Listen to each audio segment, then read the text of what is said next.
ऐसी कौन सी स्त्री थी जो पति से दुखी होकर घोड़ी बन गई। नमस्कार दोस्तों, स्वागत है आप सभी दर्शक भाइयों का फिर से हमारे YouTube चैनल दर्पण ज्ञान गंगा में। प्रिय दोस्तों, इस वीडियो में आज की कहानी बहुत ही रहस्यमयी और आपको चौंका देने वाली है, जिसमें हम आपको आज बताएंगे कि ऐसी कौन सी स्त्री थी जो अपने पति से दुखी होकर घोड़ी बन गई, यानी घोड़ी का रूप धारण कर लिया और पति को धोखा दे करके चली गई। मित्रों, ये सुनकर आप बहुत ही आश्चर्य में पड़ गए होंगे कि मनुष्य योनि पाकर के एक स्त्री घोड़ी क्यों बन गई। तो आइए दोस्तों, बताते हैं इस कहानी के माध्यम से आपको उस स्त्री का नाम जिसने घोड़ी का रूप धारण किया। दोस्तों, आपसे निवेदन है, हमारी इस कहानी को पूरा ही सुने, वीडियो को अधूरा छोड़ करके न जाएं। कहानी की समाप्ति होने तक हमारे चैनल पर बने रहें और साथ ही साथ आपने अभी तक हमारा चैनल सब्सक्राइब नहीं किया है, आप हमारे चैनल पर नए मेहमान दर्शक बनकर के आए हैं, तो मित्रों आपसे निवेदन है कि आप हमारे चैनल को भी सब्सक्राइब कर लें और बेल आइकन घंटी को भी दबाना ना भूलें, क्योंकि आपका एक सब्सक्राइब महत्वपूर्ण है। तो चलिए दोस्तों, अब शुरू करते हैं ये कहानी। दर्शक बंधु, बात उस समय की है, देवलोक के सबसे अच्छे शिल्पकार विश्वकर्मा को तो आप अच्छी तरह जानते ही हैं, जो वहां के सबसे बेस्ट शिल्पकार थे, जिनकी एक पुत्री थी, उसका नाम संज्ञा था, जो बहुत सुंदर और रूपवान थी, जिसका रूप सबको मोहने वाला था। दोस्तों, कहते हैं कि भाई विश्वकर्मा की पुत्री दिन भर तपती धूप में खेला करती थी। उसे ऐसा करते और खेलते बहुत आनंद आता था। उसे धूप में खेलते हुए देखकर ऐसा लगता था जैसे मानो सूर्य की तेज किरणों का कोई असर उस पर नहीं होता है। दोस्तों, इसी तरह से धीरे धीरे जब संज्ञा बड़ी हुई, यानी जवान हो गई, तभी एक दिन विश्वकर्मा और उनकी पत्नी ने संज्ञा को बड़े मुग्ध भाव से सूर्य को निहारते देखा।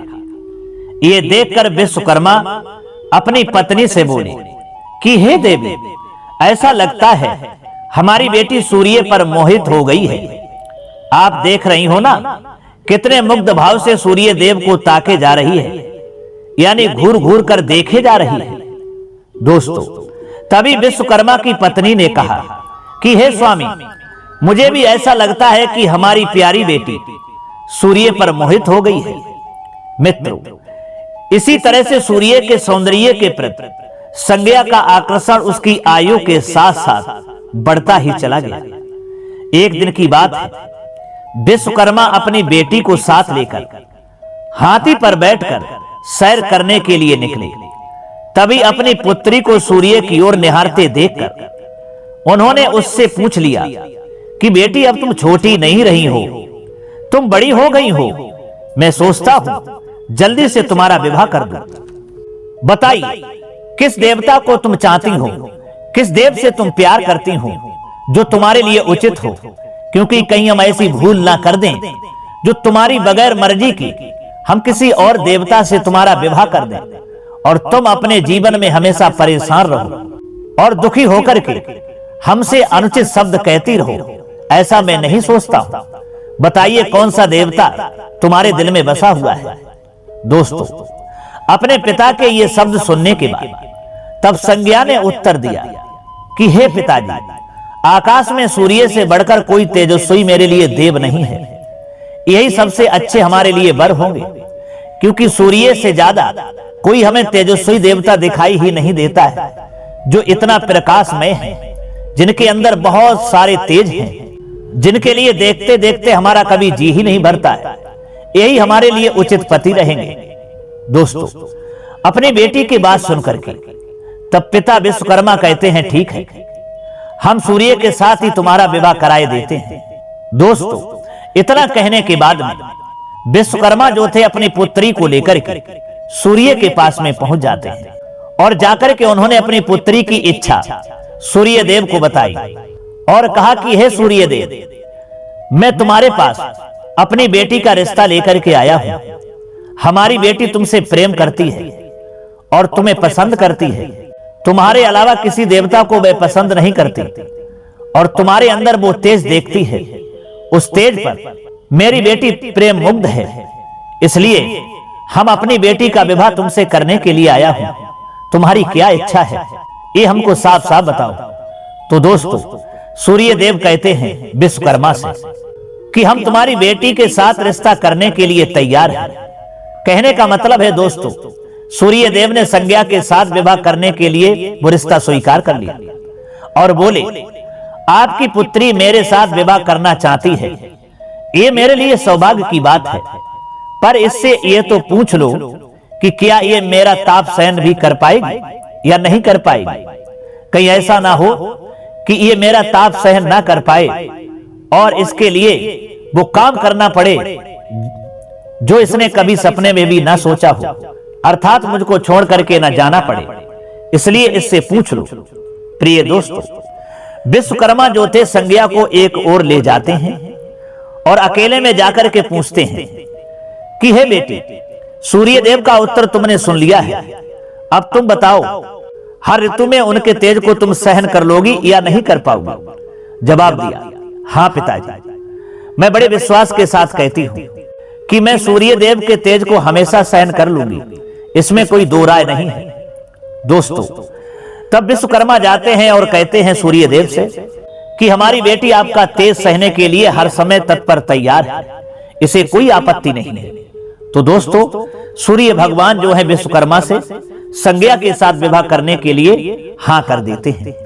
कुछ ही दिनों के बाद दोस्तों, विश्वकर्मा संज्ञा का विवाह सूर्यदेव के साथ कर देते हैं। संज्ञा सूर्यदेव के साथ उनके लोक चली जाती है। प्रिय दोस्तों, पति के साथ संज्ञा के दिन जो थे सुख पूर्वक बीतने लगे। धीरे धीरे समय गुजरने लगा।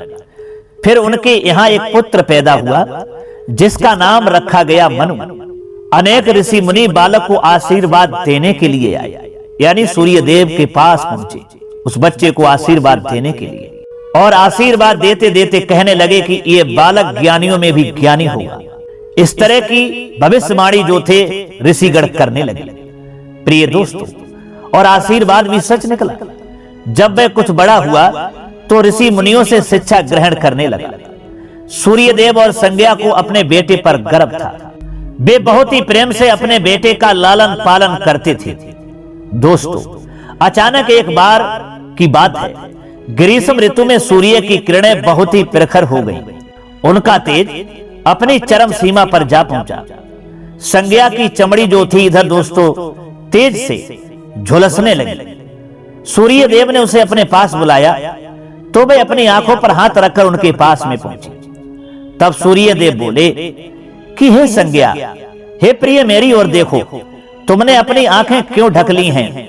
नेत्र खोलो और मेरी ओर देखो, मैं तुम्हारा पति हूं। तब संज्ञा ने जवाब दिया, स्वामी, आपके ताप से मेरी आंखें खुल नहीं पा रही हैं। प्रिय दोस्तों, तब सूर्यदेव कहने लगे, इसका अर्थ तो यह हुआ कि तुम मुझे अपने से दूर कर रही हो।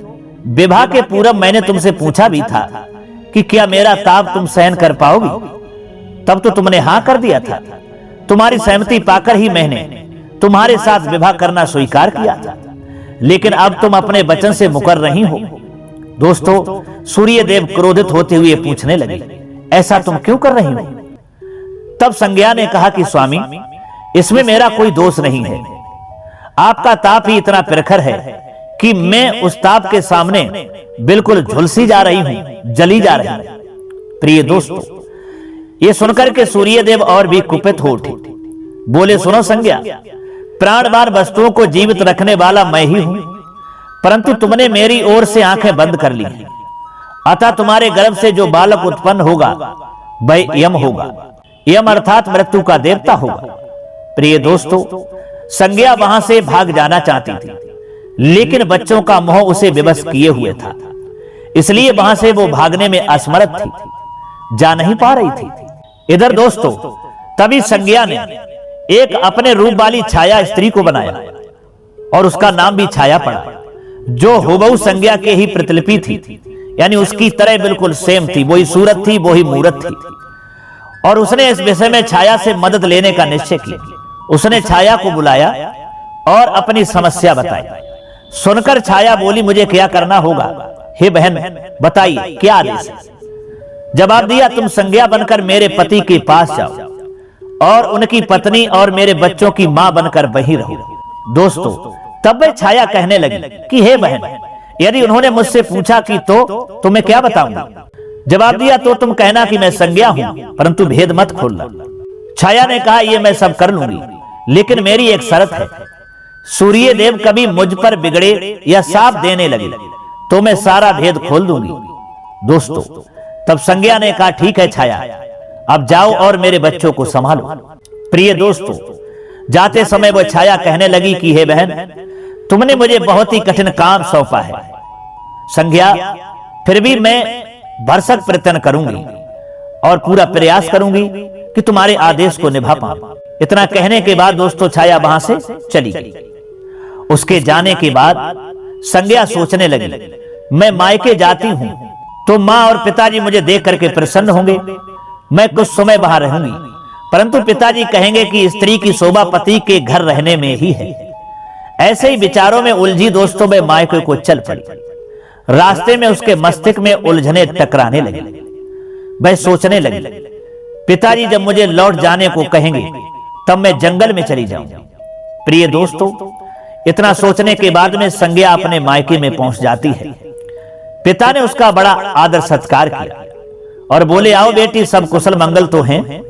जवाब दिया, नहीं पिताजी, आपने ठीक ही कहा था, ग्रीष्म ऋतु में मैं सूर्य देव के ताप को सहन नहीं कर सकी, इसलिए मैं यहां चली आई। तब पिता ने कहा, ठीक है, कोई बात नहीं, तुम यहां आराम से रहो। दोस्तों, संज्ञा कुछ दिन वहां सुख से रहती है। एक दिन पिता ने उससे कहा कि संज्ञा, तुम्हारे आने से मुझे बड़ा हर्ष हुआ है, परंतु विवाह हो जाने के बाद स्त्री को मायके में अधिक समय तक नहीं रहना चाहिए। अब तुम अपने पति के घर जाओ। और दोस्तों, बात भी सच है कि स्त्री का घर असली तो ससुराल होता है, उसका मायका नहीं। और हर दुनिया का माँ बाप अपनी बेटी के लिए अधिक समय तक अपने घर पर नहीं रख सकता, क्योंकि अनेक तरह के अपवाद पिता की ओर और बेटी की ओर उठने लगते हैं, जिसकी वजह से पिता के लिए और बेटी के लिए कहीं कहीं पे अपमानित होना भी पड़ता है। इसलिए दोस्तों, अधिक समय तक कोई भी माँ बाप अपनी बेटी के लिए अपने घर पर नहीं रख सकता। यही सोचने के बाद में पिता ने कहा संज्ञा से कि बेटी, अब तुम जाओ, तुम्हारा जो घर है वो पति का घर ही है। फिर जब कभी भी तुम्हारी हमसे मिलने की इच्छा चले तो चली आना। तुम मुझे बहुत प्यारी हो, किंतु पति का घर ही स्त्री का घर होता है। दोस्तों, संज्ञा ने मन ही मन में सोच लिया कि जो मैं बात सोच रही थी वही सामने आई। लेकिन दोस्तों, कहा, ठीक है पिताजी, मैं चली जाऊंगी। मन में विचार किया संज्ञा ने कि मैं वहां नहीं जाऊंगी, सूर्य देव के पास नहीं जाऊंगी, मैं जंगल में जाकर के और छिप करके रहने लगूंगी। दोस्तों, रात होती है, चुपचाप संज्ञा पिता का घर छोड़ करके जंगल में चली जाती है। वह सोचने लगी कि मैं सूर्य के सामने नहीं जा सकती, अतः मैं अब घोड़ी बन जाती हूं और उस रूप में मुझे कोई पहचान नहीं पाएगा। दोस्तों, वही हुआ।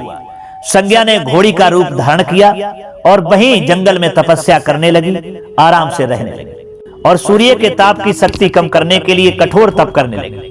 प्रिय दोस्तों, उधर छाया ने सूर्य के यहां जाकर संज्ञा का स्थान ले लिया था। सूर्य देव ने उसे संज्ञा ही समझा। वे बोले, तुम लौट आई हो मेरे यहाँ। दोस्तों, छाया खेद भरे स्वर में कहने लगी कि क्षमा कर दो स्वामी, मैंने अपनी दुर्बलता को जीत लिया है। तब सूर्य देव ने कहा, संज्ञा, मैं तो कब का तुम्हें क्षमा कर चुका हूं, अब घर की जिम्मेदारी संभालो, बच्चों का लालन पालन करो। प्रिय दोस्तों, छाया ने कच्छ में लेटे दोनों बच्चों पर निगाह डाली और घर की जिम्मेदारियां संभाल ली। छाया इस घर में सुखी थी। दोस्तों, वह प्रायः सोचा करती, बेचारी संज्ञा के लिए कितना अच्छा घर त्यागना पड़ा, क्या वह कभी यहां लौटेगी या नहीं। समय पाकर दोस्तों छाया को एक पुत्र पैदा हुआ। धीरे धीरे दोस्तों समय गुजरने के बाद छाया को एक पुत्र पैदा हुआ। पुत्र पैदा होने के बाद वह कुछ चिंतित रहने लगी और सोचने लगी कि मुझे यह नहीं भूलना चाहिए कि मैं संज्ञा की छाया ही हूं।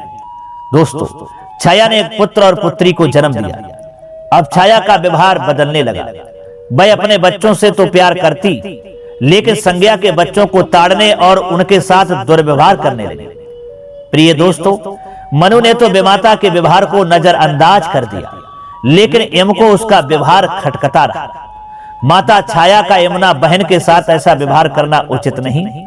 वह अपने बच्चों के साथ तो कितना अच्छा व्यवहार करती है, हम भाई बहन से नफरत करती है। दोस्तों, यमराज के लिए यह बहुत बुरा लगा। एक दिन तो हद ही हो चुकी थी। छाया ने यमुना के बाल पकड़े और उसे डंडे से पीटते हुए बोली, कमबख्तो, मरते भी तो नहीं हो, मर जाओ तो मेरा पीछा छूटे। दोस्तों, जब छाया देर तक यमुना को पीटती रही तो यम से नहीं रहा गया और उन्होंने जाकर के छाया का हाथ पकड़ लिया और गुस्से से बोला, बस माता, अब तुमने यमुना पर हाथ उठाया तो मुझसे बुरा कोई नहीं होगा। छाया कहने लगी, अच्छा, तेरी ये हिम्मत, मुझे धमकी देता है। ठहर, आज मैं तेरे पिता से इसकी शिकायत करूंगी। छाया दोस्तों क्रोध में भर गई। उसके बाद दोस्तों, छाया ने तो इस डर से सूर्यदेव से शिकायत नहीं की कि कहीं हमारा भेद उजागर ना हो जाए, लेकिन यम और यमुना ने तंग आकर अपने पिता से उसकी शिकायत अवश्य कर दी। प्रिय दोस्तों, यमराज ने जाकर के कहा कि पिताजी, ये स्त्री हमारी मां नहीं है। तब यमुना भी कहने लगी कि हाँ पिताजी, पुत्र माता से विमुख हो सकता है, परंतु माता की ममता कभी कम नहीं होती। दोस्तों, अपने बच्चों के ये शब्द सुनने के बाद में सूर्यदेव कहते हैं कि बच्चों ठीक है, मैं सब देख लूंगा, तुम जाओ, डरो नहीं, सब ठीक हो जाएगा। ऐसा कहकर सूर्यदेव ने बच्चों को धैर्य बंधाया, लेकिन बच्चों के जाते ही वे सोच में पड़ गए और सोचने लगे, बच्चे ठीक ही कहते हैं, ये अवश्य कोई मायावनी है। प्रिय दोस्तों, सूर्यदेव गुस्से में भरकर छाया के पास पहुंचे और उसके केस पकड़कर झकझोरते हुए बोले, सच बताओ तुम कौन हो, अन्यथा मैं तुम्हें कठोर दंड दूंगा। तब छाया कहने लगी, ठहरिए स्वामी। भय से कांपती हुई और बोली कि मैं संज्ञा की छाया हूं। वह आपकी देखभाल का भार किसी को सौंपे बिना नहीं जाना चाहती थी, इसलिए उसने मुझे आपके पास भेज दिया है। जवाब दिया, वह कहां गई है? तब छाया ने कहा कि वह अपने पिता के यहां गई है। प्रिय दोस्तों, सूर्यदेव जो थे सीधे विश्वकर्मा के पास पहुंचे और उनसे पूछा कि संज्ञा कहां है। तब विश्वकर्मा ने कहा, वह तुम्हारे तेज से बचने के लिए यहां आई थी। सूर्यदेव ने पूछा, अब कहां है? तब दोस्तों पिताजी ने ध्यान करके पता किया और कहा कि उसने घोड़ी का रूप ले लिया है और वह जंगल में घूमती रहती है और तुम्हारे तेज को घटाने के लिए तपस्या कर रही है। दोस्तों, तब सूर्य ने कहा कि आप मेरा तेज घटा दीजिए, फिर उसे खोजने के लिए चलते हैं। दोस्तों, विश्वकर्मा ने सूर्यदेव के तेज का 8वां भाग छांट दिया, जिससे उनका तेज घट गया।